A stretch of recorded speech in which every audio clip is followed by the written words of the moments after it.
In the span of 30 minutes, 3 lives changed forever. Jeremy Mira lost his freedom. Juan Cerda and Gregory Stewart Our son is not here.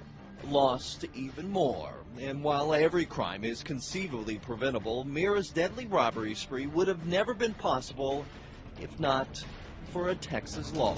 We are duty-bound to follow the law. State officials knew Mira had a record of violence and by its own admission knew this troubled teenager needed intensive surveillance. On top of his paper, mind you, it said high surveillance. And yet, Mira was discharged from the Texas Youth Commission and placed back on the streets with no state supervision.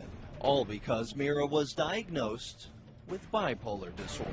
How did they let him go back into that situation and then just be on the street to go murder 2 people? Despite success at school, by age 14, Mira found himself in trouble. He was easily influenced by these people. After being involved in an armed robbery of a cab driver and numerous fights at school, Mira was sent to the Texas Youth Commission.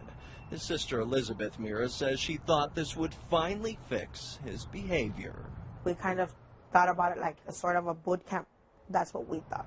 But when Mira failed to show signs he was progressing in the state's rehab program, the Texas Youth Commission discharged him. The commission says it had no choice, not after Mira was diagnosed with a mental illness. If the law says that we are to discharge somebody and they meet all of the criteria, you know, at that point, I think, you know, we are duty-bound to follow the law. A state law meant to prevent mentally ill teenagers from being held in detention centers sent Mira back home without parole and without what his family says was any guidance. You don't just cage somebody up or jail them for a year and then just let them go and turn your back on them. This now father quickly fell back into old habits, and in May of 2006, along with a group of friends, Mira went on a robbery spree that turned into murder. 45-year-old Juan Cerda was their first victim. Minutes later, an off-duty police officer became their second. Ever since he was a little boy, all he ever wanted to do was be the patriot. He was a patriot. That's what he did. And that's what Gregory Stewart did that night for a final time. The former Marine, Beeville police officer, and member of the National Guard stepped in between the robbers and a friend. He was then shot and killed.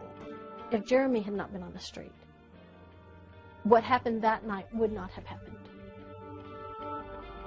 In the past 5 years, 197 juvenile offenders have been discharged and put back on the street because of a mental illness. Of those, 43 have reoffended. They have robbed, assaulted, even killed. Once they leave TYC, we have no jurisdiction over them any longer. The Texas Youth Commission admits these juveniles have fallen into a gap of service, one it's working to fill.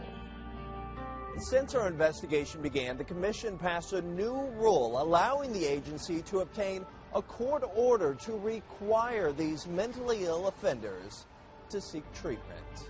That would provide some sort of accountability for them once they are discharged from us. The Commission says more changes are in the works, but for a troubled teenager... When they shut the door on my brother, it's like that was the end of my brother right there. An innocent victim and a man who devoted his life to help. We don't get to talk to our son anymore. These changes... We don't get to hug him. We don't get to welcome him home. Come too late. Our son is not here. With the I-Team, Brian New, KENS 5 Eyewitness News.